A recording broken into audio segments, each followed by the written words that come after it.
wipe out mo sila eh. Pero naiwasan yung spatial migration.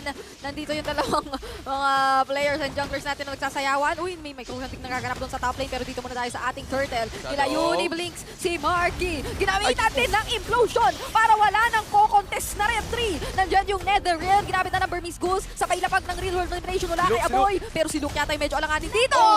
Sasaluhin pa yung Decimate at maging si Aboy yata yung wala ng takas pa.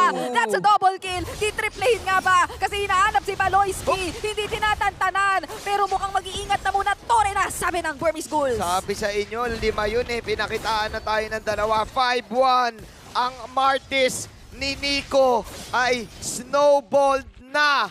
Delikado ngayon yung buhay ni na Baloyski and company. This is all Nico's doing na nagsimula na naman in terms of snowball. A dream start para sa Martis, but a nightmare para kay Stitch dahil siya ang mapupunta